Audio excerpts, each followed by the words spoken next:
In this video, I'm in Amsterdam for a week using the Fujifilm 23mm f2 lens to do some documentary street photography. What do I mean by that? Well, for me, I've become increasingly interested in getting closer and documenting life and moments on the streets with my camera rather than focusing mostly on aesthetics. Having said that, as you can see, I started off my first day in Amsterdam photographing people through this frosted glass. There's not much depth to it, but that kind of approach can still make for really fun street photos. Like I said though, the focus for most of the photography on this trip was for more moment-driven photography. I was looking to find little stories and moments to document humanity as much as possible.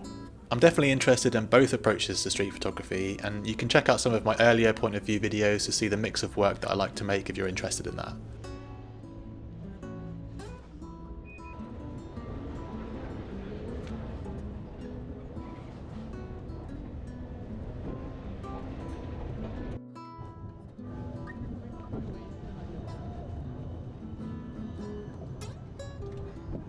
The first place I went to explore was Dam Square, which you'll see featured quite a lot in this video because I couldn't help coming back here time and time again as it was such an interesting place. Immediately I was attracted by people wanting to have pigeons climb all over them, which to be honest is a bit strange if you ask me, but each to their own. I knew I'd be able to get a good pigeon shot at some point if I was just patient enough, and you can see one of my favourites from the trip a bit later on in the video. For now, I was just trying to get my eye in and enjoying being in a new place, and I can often find it does take me a few hours to start getting confident and comfortable on the street when I've gone somewhere new, or even when I haven't been out for a while with my camera. I really enjoyed the colours and retro vibe of this tram, and I wanted to find the right character to complement the light and colours. I framed up the shot and waited just long enough for some eye contact, which I think can often really add to an image, making it a bit more powerful for the viewer. Some people don't like eye contact in street photography and they say it detracts, but for me, yeah, I just think it can be often quite interesting to have someone looking directly into the lens. In this scene, I was attracted to the colour of this gnarly van, and I also like the person feeding the pigeons, and the way he was moving about. It's nothing particularly special, but it's a moment with a bit of a story, and again, it's good for me to get these kind of shots that really get me into the zone or the flow, if you like, and just being engaged with the environment.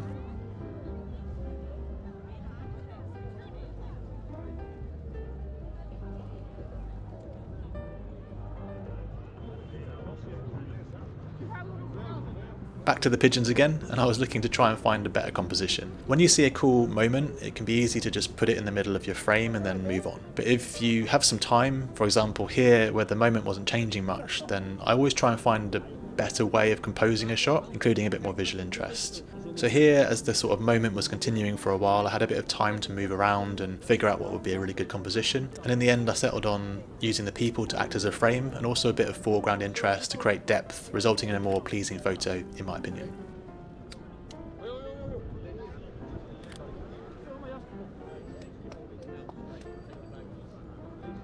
The sun finally came out for a bit, which was nice, so I wanted to capture the lovely soft light, and I still hadn't had my fill of photographing people with pigeons. I do promise that there are other photos in this video that aren't all about pigeons, so stick around to the end of the video to see them.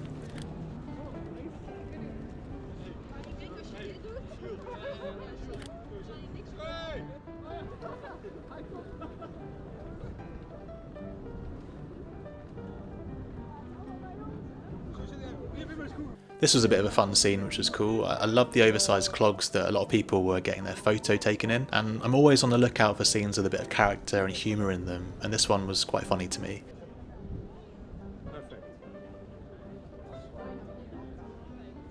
The second lady I photographed found it hilarious that I was taking a photo of her, which made me laugh as well. And that's one of the things I love about street photography. Often people focus on how scary and difficult it is to photograph strangers, which it obviously can be, especially when you first start out. But often the reactions and interactions are a lot of fun and can really make your day.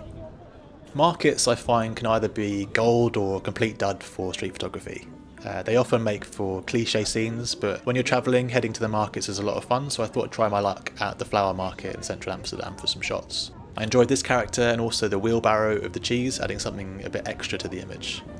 Next I caught this guy scratching the back of his head with a sword, which was a fun little moment. The key for photos like this, I find, is to have your camera ready at all times. So if you think there's potential for some shots in a certain area, then it can really pay off to have your camera ready up at shoulder or chest height. People are much less likely to notice the movement from your shoulder to your eye. I noticed this kid on his mum's shoulders looking down at her phone with a bored look on his face, and I think it says a little something about humanity, what it's like to be a mum, and also what it can be like to be a kid in this day and age. Nothing particularly special, but it was a lovely little moment nonetheless.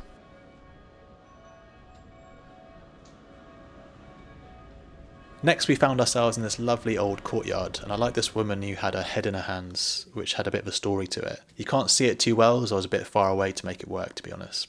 I also tried to capture a shot of some people looking at a map, but it didn't really pan out or anything that interesting. I think it's worth mentioning 99% of street photography is failure, in my opinion, which is important to learn, and you do have to be quite resilient if you want to go out and make street photos. Once you do persevere and that amazing moment does come along and you get it, then there's just no other feeling quite like it. So all the failure is definitely worth it. If you go out there time and time again, you will get the shots you want eventually. This scene was heart-wrenching. It really got to me actually. So some pictures have been laid down in tribute to children who had died in the bombing of Gaza. I've also included some more photos after this from another day, which was a tribute to those kidnapped by Hamas, and you can see those images shortly too. I really had in mind that I wanted to photograph a child interacting with the scene, as I think that is just so poignant with what's happening in Palestine and Israel.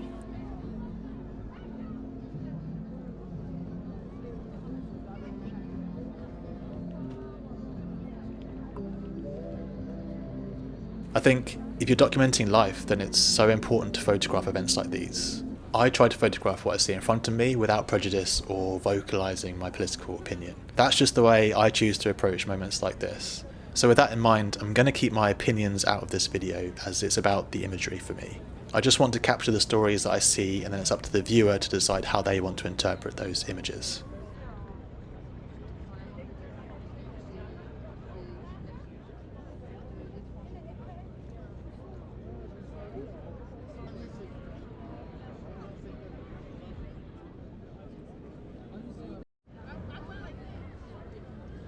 And then I saw this guy who I couldn't resist photographing. I got close in and tried to frame it up to include these two pigeons, and I actually really liked this shot. I said hello to him, but I only got a pretty grim facial expression back. But to be fair, I'm not sure what I was expecting from a guy holding a Hell is Eternal sign.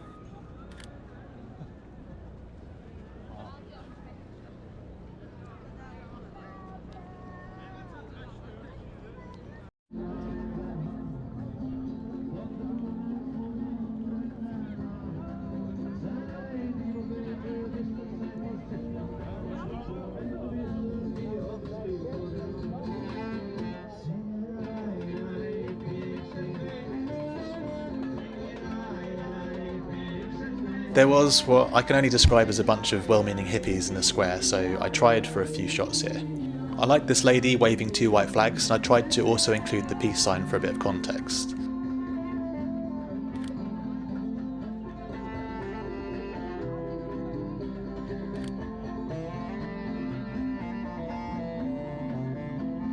There were lots of interesting characters here, but I really couldn't make any compositions work. So sometimes you need to know when it's just not working to move on to the next location if nothing's really coming together. This scene was really great. I missed it on the GoPro as it happened so fast, but there's this kind of eye scanning place. I've got no idea what it's about. We don't have them in England. But this lady stuck her face into this thing outside the shop and she got a flash of light. It was a spur of the moment shot with not much thought to composition, but sometimes those can be the best ones.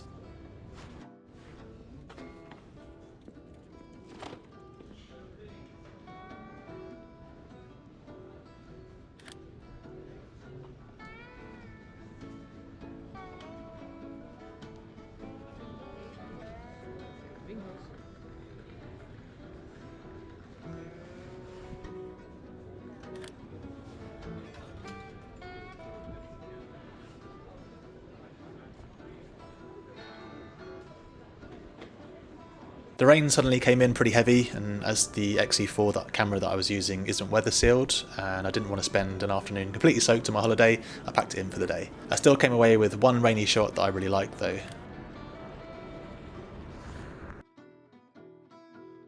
The next day it started off wet again. Apparently the Netherlands is just as rainy, if not more rainy than England, so there's that. But I still had some fun shooting some reflections in the central station while we're waiting for the rain to pass. I really liked the timeless feel of this clock and the little sections of mirrored ceiling, and I waited for some people just to walk through to anchor the images.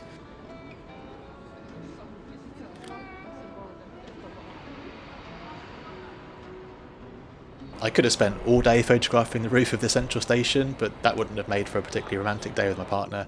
She's pretty patient, but not that patient. By the way, if you're finding this video fun and enjoyable, it really helps me out and supports the channel if you drop a like and a comment on the video. All that stuff helps the YouTube algorithm show the video to more people, and it's a free way to show your support for my work, so thanks so much if you choose to do that.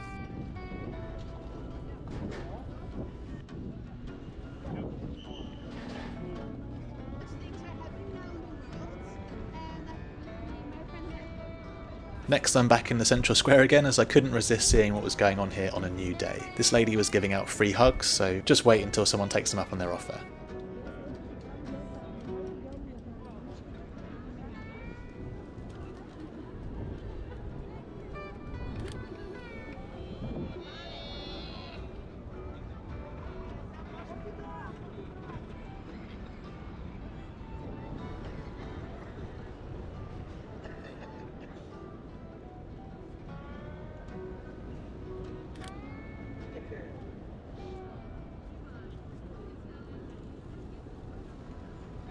When it's quiet and there aren't many moments to be found, I'll often look for reflections to use to make a more interesting shot with. I'd say these kind of shots verge more into the fine art, street photography world rather than documentary, but I like to switch it up and see no point pigeonholing myself. I waited by this car for 5 minutes or so until this cool looking guy came past, and it was just a case of timing to capture them walking through and including the car reflection for added interest, texture and layering.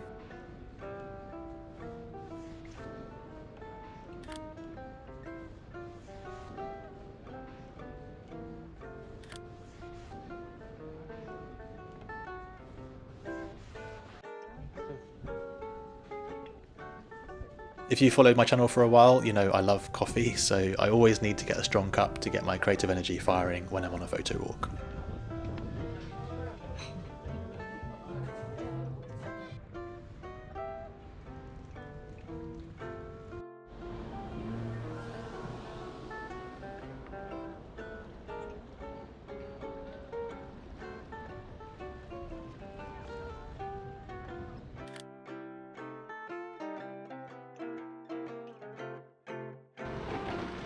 Now this wall, man, again, I could have just photographed this all day, but I made do with 20 minutes or so. I'm a big fan of abstract art and abstract photography, and I know it's not everyone's cup of tea, but I just love these shapes, textures and colours of ripped posters on billboards. For me, it's a case of finding a composition that's easy on the eye and not rushing it to get the best out of the environment.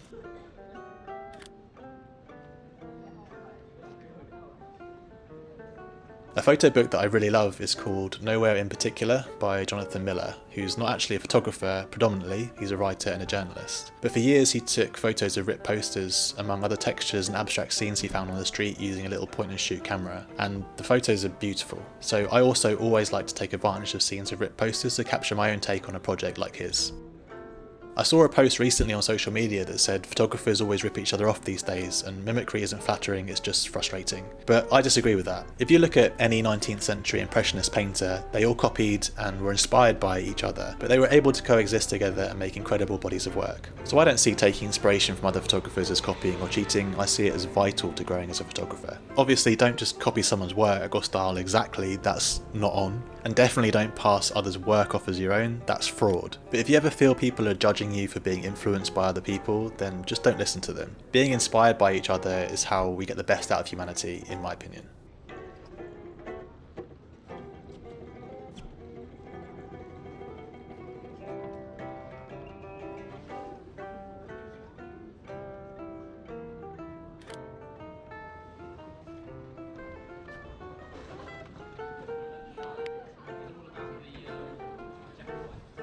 Funnily enough, I came back to the scene the next day and it had completely gone.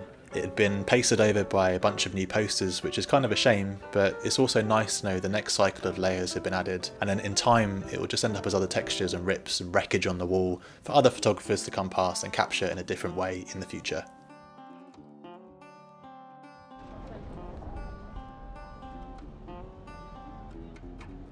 I saw a few more ripped posters here, so adding to the theme from before, I just worked the scene a bit to find a couple of pleasing compositions. I've become not only interested in documenting humanity recently, but also documenting the environments we make for ourselves, and I'm always looking for how I can make that a part of my work too.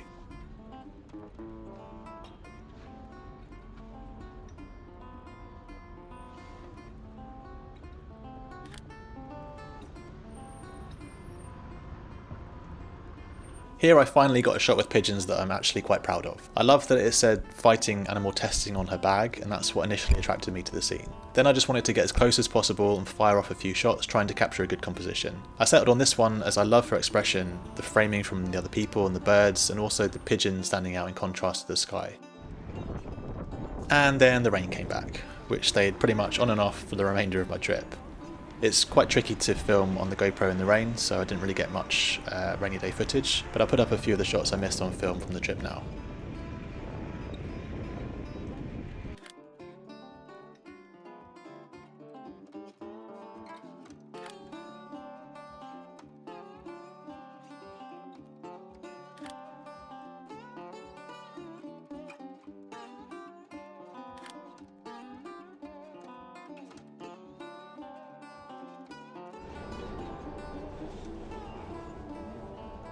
On the last day, we knew that the weather forecast was going to be pretty bad for the afternoon, so we booked tickets for a gallery. You can get great documentary street photos in galleries, and a few of my favourites are coming up in a bit, but before that the light was stunning.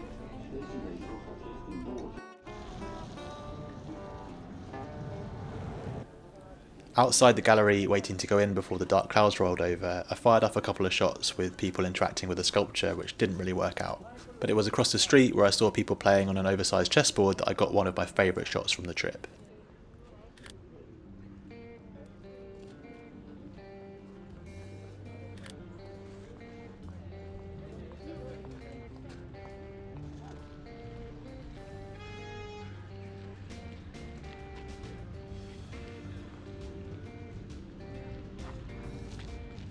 When you see a great scene, you've really got to work it if you have the time to. Try different angles, perspectives and compositions. In this case I settled on shooting into the light and captured a shot of this guy moving a chess piece. I really appreciated the balance and visual flow of the photograph, and I also got the timing right with the interplay of shadows as well. It's a lovely little moment and a photo that I'm really pleased with.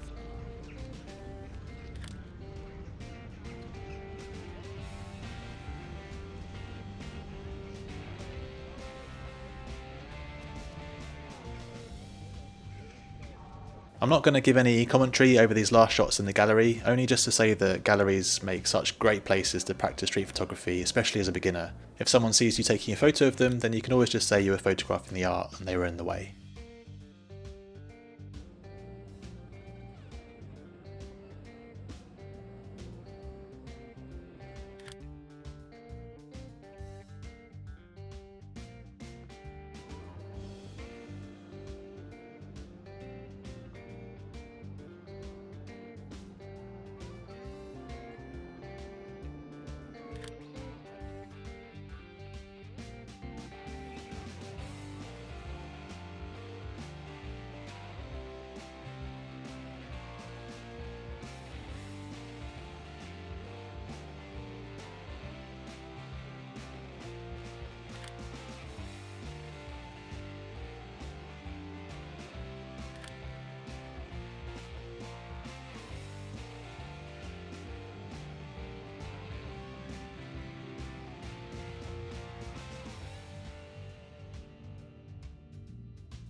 As always, thanks so much for watching the video. Drop a like, comment, all of that good stuff, and I'll see you in the next one.